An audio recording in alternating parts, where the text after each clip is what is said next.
ಸುಣ್ಣ ಜಾಸ್ತಿ ಹಾಕಿದಾಗ ನಮಗೇನು ಸಮಸ್ಯೆ ಆಗಲ್ಲ, ಸ್ವಲ್ಪ ಫಂಗಿಸೈಡ್ ಕೆಲಸ ಮಾಡೋದು ಕಮ್ಮಿ ಆಗುತ್ತೆ. ಅದೇ ಮೈಲ್ತುತ್ತು ಎಲ್ಲರೂ ಜಾಸ್ತಿ ಅಂದ್ರೆ pH 7ಕ್ಕಿಂತ ಕಮ್ಮಿ ಆಯ್ತು ಅಂದ್ರೆ ಎಲೆ ಡ್ರಾಪಿಂಗ್ ಆಗೋಕೆ ಸ್ಟಾರ್ಟ್ ಆಗುತ್ತೆ. ಇಲ್ಲ ಇಲ್ಲ ಇಲ್ಲ, ಸ್ಪ್ರೇ ಕೊಡೋದು ಯಾವುದು ಹಾರ್ಮೋನ್ ಕೊಡಲ್ಲ, ಎಲ್ಲ ಕೊಡೋದು ನ್ಯೂಟ್ರಿಯೆಂಟ್. ಅದು ತಿರ್ಸ್ಬೇಕು, ಟರ್ನ್ ಮಾಡ್ತಾ ಒಬ್ರು ಟರ್ನ್ ಮಾಡಿದಾಗ ಫಸ್ಟ್ ಸುಣ್ಣ ಹಾಕಿ ಮತ್ತೆ ಮೈಲ್ತುತ್ತು ಹಾಕ್ತಾ ನಿಧಾನಕ್ಕೆ ಹಾಕ್ತಾ ಟರ್ನ್ ಮಾಡ್ತಾ ಹೋದ್ರೆ ಬೆಟರ್.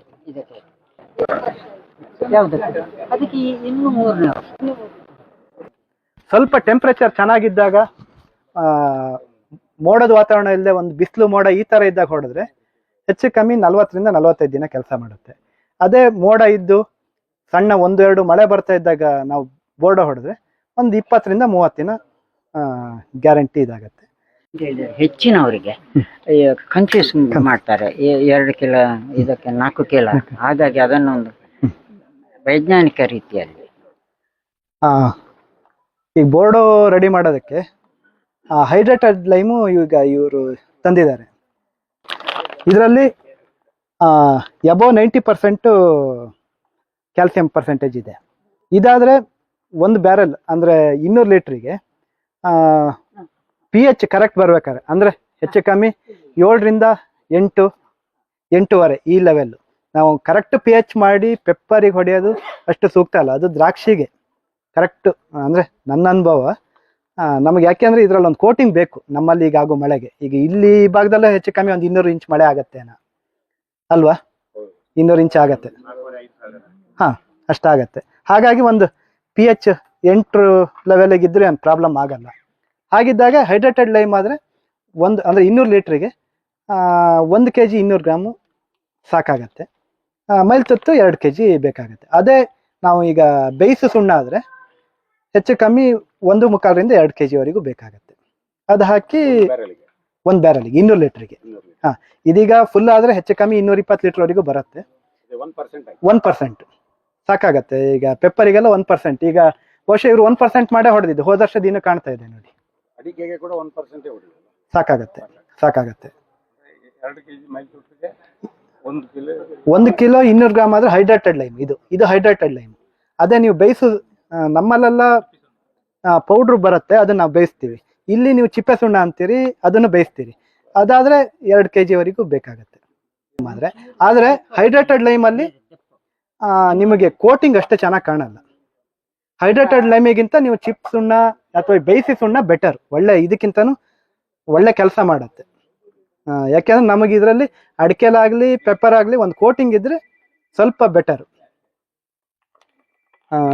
ಮತ್ತೆ ಯಾವಾಗ ಬೋರ್ಡ್ ಹೊಡಿತೀವಿ ಅನ್ನೋದು ಅಷ್ಟೇ ಇಂಪಾರ್ಟೆಂಟ್ ಆಗುತ್ತೆ.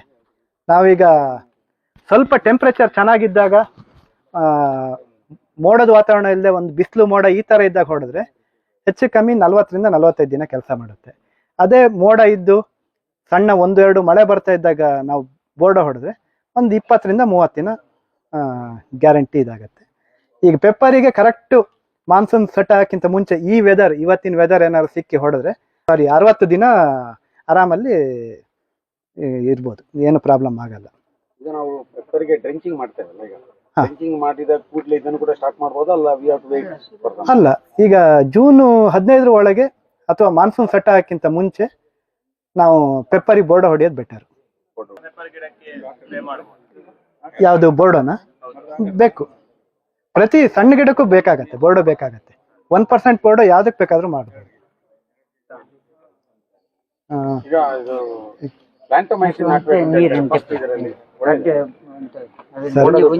ಇಲ್ಲ ಸರ್, ಬೋರ್ಡದೊಟ್ಟಿಗೆ ಬೇರೆ ಯಾವುದು ವರ್ಕ್ ಆಗಲ್ಲ. ಡೌಟ್ ಸರ್, ಇಲ್ಲ ರೆಡಿ ಮಾಡ್ತೀವಿ.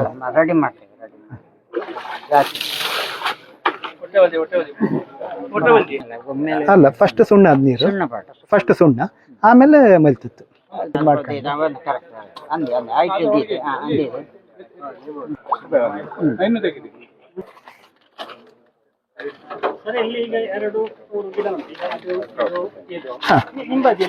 ಹೌದು. ಈ ಒಂದು ಡಿಫರೆನ್ಸ್ ಗೆ ಕಾರಣ ಏನಾಗಿದೆ? ಹೈ ಇಲ್ಡ್ ಬಂದ ಕಾರಣ ಇದು ಸ್ವಲ್ಪ ಎಲ್ಲ ವೀಕ್ ಕಾಣೋದಲ್ಲ. ಒಂದು ಹೈ ಇಲ್ಡ್, ಆಮೇಲೆ ಎಲ್ಲೋ ಸಣ್ಣಕ್ಕೆ ರೂಟ್ ಡ್ಯಾಮೇಜ್ ಆಗಿದೆ. ಹೌದು, ಸಾಧ್ಯತೆ ಉಂಟು. ಇದೀಗ ಒಳ್ಳೆ ಹೆಲ್ದಿ ಗಿಡ, ಅದು ಹೆಲ್ದಿ ಆಗಿ maintain ಅಂತ ಹೇಳ್ಬೋದು. ಹೇಳ್ಬೋದು. ಮತ್ತೆ ಕಂಟಿನ್ಯೂಸ್ 3-4 ವರ್ಷ ಈ ಒಳ್ಳೆ ಕ್ರಾಪ್ ಬಂದ್ರೆ ಈ ತರ ಹೋಗುತ್ತೆ. 1 ವರ್ಷ 2 ವರ್ಷ ಆದ್ರೂ ಬ್ರೇಕ್ ಬೇಕು ಪೆಪ್ಪರಿಗೆ. ಈಗ ನಾವು ಹೇಳ್ತೀವಿ ಪ್ರತಿ ವರ್ಷ ಒಂದೇ ತರ, ಕೊಟ್ಟು ಅದನ್ನು ಬೂಸ್ಟ್ ಮಾಡಿ ಇಲ್ಲ ಸ್ಪ್ರೇ ಕೊಡೋದು ಯಾವುದು ಹಾರ್ಮೋನ್ ಕೊಡಲ್ಲ, ಎಲ್ಲ ಕೊಡೋದು ನ್ಯೂಟ್ರಿಯೆಂಟ್. ಆದ್ರೆ ಅದರ ಕೆಪಾಸಿಟಿಯಿಂದ ಬಹುಶಃ ಇಲ್ಲ ಜಾಸ್ತಿ ಏನ್ ಬರ್ತಾ ಇಲ್ಲ. ಕಂಟಿನ್ಯೂಸ್ ಈಗ 3-4 ವರ್ಷ ಬಂದ್ರೆ ಸ್ವಲ್ಪ ವೀಕ್ ಆಗತ್ತೆ. 1 ವರ್ಷ ಅದು ರೆಸ್ಟ್ಗೆ ಹೋಯ್ತು ಅಂದ್ರೆ ಮತ್ತೆ ರಿಕವರಿ ಆಗತ್ತೆ. ನಾವೇನ್ ರೆಸ್ಟ್ ಕೊಡೋದಿಲ್ಲ, ಅದ್ರ ಪಾಡಿಗೆ ರೆಸ್ಟ್ ಆಣತ್ತೆ. ನಾವೀಗ ಕೆಲಸ ಮಾಡೋದು ಬ್ಲಾಂಕೆಟ್ ಆಗಿ ಮಾಡ್ತಾ ಹೋಗ್ಬೇಕು. ರೆಸ್ಟ್ ಬೇಕು ಅಂದ್ರೆ ಅದೇ ತಗೊಳ್ಳಿ. ಅದೇ ತಾಣತ್ತೆ. ಹಾ, ಸುಣ್ಣ ಹಾಕಿದ್ರೆ ಇನ್ನು ಮಾಮೂಲಿ ಮೈಲ್ತುತ್ತು. ನೀವು ಮೈಲ್ತುತ್ತು ಗ್ರಾನ್ಯುವಲ್ಸ್ ಅಥವಾ ಪೌಡ್ರ? ಇದು ಗ್ರಾನ್ಯುವಲ್ಸ್ ಎರಡು ಸಹ ಉಂಟು. ಅದು ತಿರ್ಸ್ಬೇಕು. ಟರ್ನ್ ಮಾಡ್ತಾ ಒಬ್ರು ಟರ್ನ್ ಮಾಡಿದಾಗ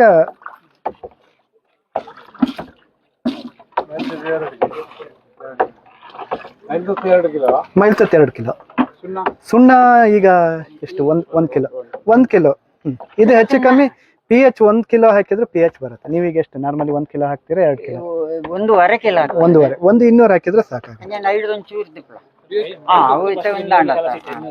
ಹೌದು ಸರ್. ಈಗ ಅದು ಅಯಾನ್ಸ್ ಬಿಡುಗಡೆ ಆಗೋದಂತಾರೆ ಫಸ್ಟ್ ಸುಣ್ಣ ಹಾಕಿ ಮತ್ತೆ ಮೈಲ್ತುತ್ತು ಹಾಕ್ತಾ ನಿಧಾನಕ್ಕೆ ಹಾಕ್ತಾ ಟರ್ನ್ ಮಾಡ್ತಾ ಹೋದ್ರೆ ಬೆಟರ್. ಅಷ್ಟು ಒಳ್ಳೇದಲ್ಲ. ಸುಣ್ಣ ಫಸ್ಟ್ ಹಾಕೊಂಡು ಇದಾಗಬೇಕು.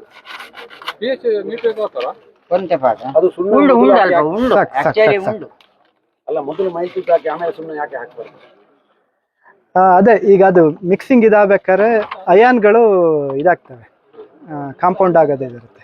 ಆ ಟೈಮಲ್ಲಿ ನಮಗೆ ಸುಣ್ಣ ಬೇಸ್ ಇರಬೇಕು. ಈಗ ಕೆಲವುದು pH ಸರಿ ಆಗೋದೇ ಇರುತ್ತೆ. ಈಗ ನೀರಿನ pH ವೇರಿ ಇರುತ್ತೆ. ಹಾ, ಮೈಲ್ತುತ್ತು ಜಾಸ್ತಿ ಹಾಕಿದ್ರೆ ಕಷ್ಟ ಆಗುತ್ತೆ. ಅಂದ್ರೆ ಕಷ್ಟ ಆಗುತ್ತೆ. ಅದಕ್ಕೆ ಎಷ್ಟು ಬೇಕೋ ಅಷ್ಟು ಮಾತ್ರ. ಸುಣ್ಣ ಜಾಸ್ತಿ ಹಾಕಿದಾಗ ನಮಗೇನು ಸಮಸ್ಯೆ ಆಗಲ್ಲ. ಸ್ವಲ್ಪ ಫಂಗಿಸೈಡ್ ಆಗಿ ಕೆಲಸ ಮಾಡೋದು ಕಮ್ಮಿ ಆಗುತ್ತೆ. ಅದೇ ಮೈಲ್ತುತ್ತು ಎಲ್ಲರೂ ಜಾಸ್ತಿ ಅಂದ್ರೆ pH 7ಕ್ಕಿಂತ ಕಮ್ಮಿ ಆಯ್ತು ಅಂದ್ರೆ ಎಲೆ ಡ್ರಾಪಿಂಗ್ ಆಗ ಸ್ಟಾರ್ಟ್ ಆಗುತ್ತೆ. pH ನಮ್ದು ಪೆಪ್ಪರು ಅಡಿಕೆ ಝೋನಿಗೆ 7ರಿಂದ 9ವರೆಗೆ ಇದ್ರೂ ನಡೆಯುತ್ತೆ. ಅಡಿಕೆಗೂ ಸೇಮ್. ಅದೇ ದ್ರಾಕ್ಷಿಗೆ ರೆಕಮೆಂಡೇಶನ್ ಇರೋದೇ ಕರೆಕ್ಟ್ 7 pH. ಯಾಕೆಂದ್ರೆ ಅದು ತಿನ್ನಕ್ ಹೋಗೋದ್ರಿಂದ ಪ್ರತಿ ನೋಡ್ಬೋದು. ಅದು ಸ್ಪ್ರೆಡ್ಡರ್ ಕಂಪ್ನಿ ಮೇಲೆ ಡಿಪೆಂಡ್ ಆಗುತ್ತೆ ಸರ್. ಆಗತ್ತೆ.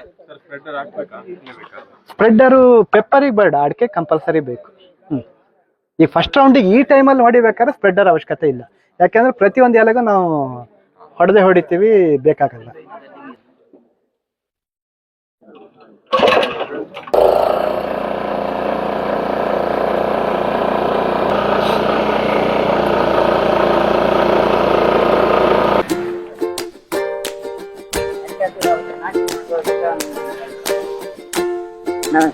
ಇದು ಅಡಿಕೆಗೆ ಇವತ್ತಿನಿಂದ ಸ್ಟಾರ್ಟ್. ನಾನು ಎಲ್ಲರೇ ಆವಾಗಲೇ 7ವರೆಗೆ ಬರ್ತಾರೆ.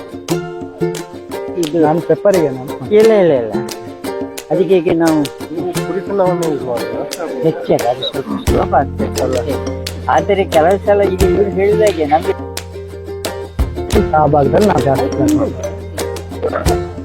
ಯಾವುದು ಅದಕ್ಕೆ ಇನ್ನೂ 3